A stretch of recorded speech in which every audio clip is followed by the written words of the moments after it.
Fabiola, acho que para começar, a frase tá voltando é muito engraçada, porque quando é que foi embora, né? Então, quando a gente falou, e a gente falou isso desde o começo da pandemia, né? A gente conversou aqui mesmo na UOL várias vezes que a Covid era uma doença que veio para ficar. E como a gripe veio para ficar, então a gente não fala que a gripe voltou, a gente fala que, olha, teve surto de gripe, teve uma onda de gripe, é uma doença sazonal. É claro que a gripe é uma influenza, né? É uma doença que a gente já conhece mais.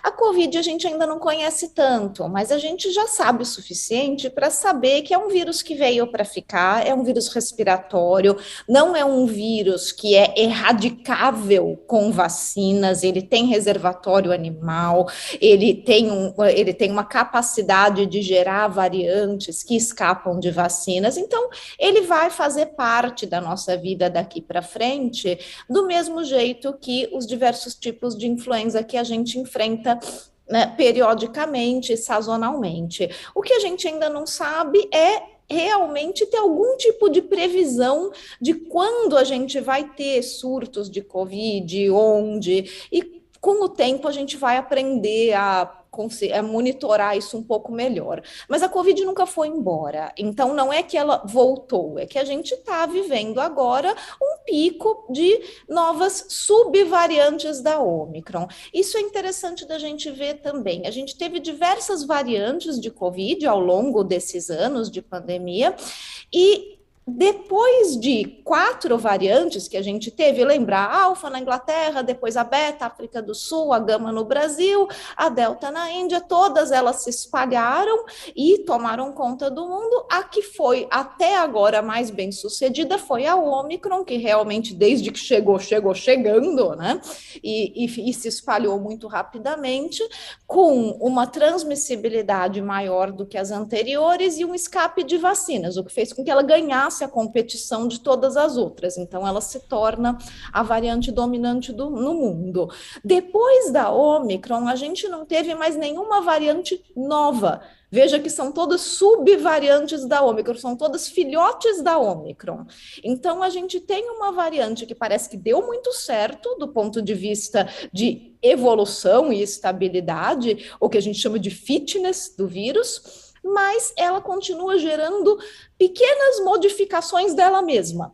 Então, ela continua gerando essas subvariantes que podem ser um pouco mais transmissíveis, escapar um pouco mais de vacinas, e daí elas continuam circulando e dão origem a esses surtos localizados.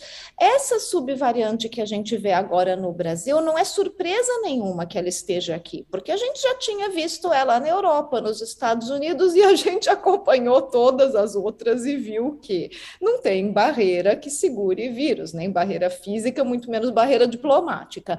Então, ele se espalha e ele chega e ele vai acabar fazendo uma alta de casos e às vezes de hospitalizações também, dependendo de como é o grau de vacinação daquela região, o grau de dose de reforço.